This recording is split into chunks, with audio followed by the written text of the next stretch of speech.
stories breaking this afternoon over at the White House. The press secretary, Sarah Sanders, refusing to confirm or deny whether the North Korean leader, Kim Jong Un, has been in China.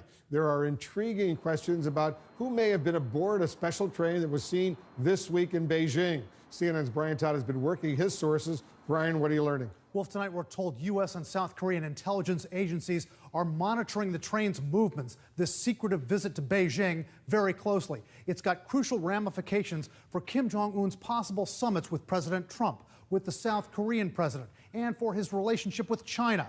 As a U.S. intelligence official tells us tonight, North Korea's ties with its closest ally are at the lowest point they've been in recent history. An imposing motorcade darts back to the rail station in Beijing. And just as mysteriously as it arrived, a high-security train with bulletproof carriages departs the Chinese capital. Tonight, CNN is told it's highly likely that Kim Jong Un was on board the train. That's according to a South Korean lawmaker with ties to that country's intelligence services.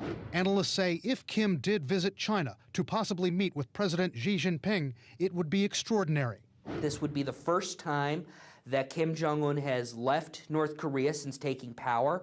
And the first time Kim would have met with a foreign head of state. Analysts say the Chinese leader may have wanted to signal to Kim that China didn't want to be left out in the cold, that he wanted to be briefed on Kim's upcoming summit with South Korea's president and his possible meeting with President Trump. But there also could have been a stern warning to the young North Korean dictator whose regime China has propped up for 70 years. My assumption is that the Chinese have basically told him, your antics are creating big tensions with the United States. It's not in our interest. We know you're under some pressure, and we're willing to help you out, but you need to tone it down. And now that the Americans are showing some willingness to meet with you, you need to start playing ball.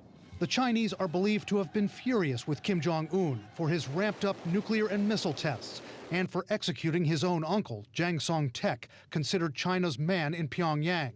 Tonight, the train itself is the focus of intrigue. It's hugely symbolic. Kim's father and grandfather used the train when they traveled to China and Russia.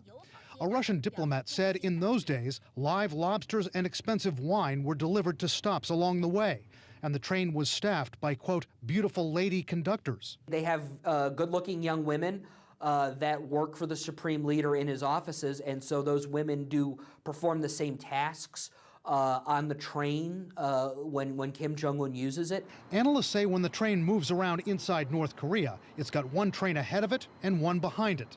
Other security measures, they say, are remarkable. It is armored.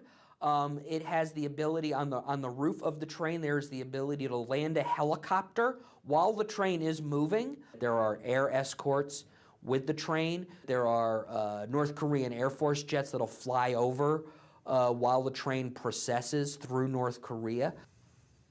And experts say that by taking the train and not a plane, Kim Jong Un can have many more of his top aides and officials, along with military and security personnel, with him, and can keep his hands more tightly gripped on the levers of power. Wolf? Is it possible, Brian, that Kim Jong Un's sister could have been on that train? Absolutely, Wolf. Analysts say if Kim Jong Un was not on that train, his sister Kim Yo-jong likely would have been. She is now Kim's most trusted aide. She is the second most powerful person in North Korea, and she is seen as the catalyst for so much of these recent diplomatic breakthroughs, given her visit to the Winter Olympics and her meetings with South Korean President Moon Jae-in. We should find out sooner rather than later who was on that train. Brian, thanks very much for that report.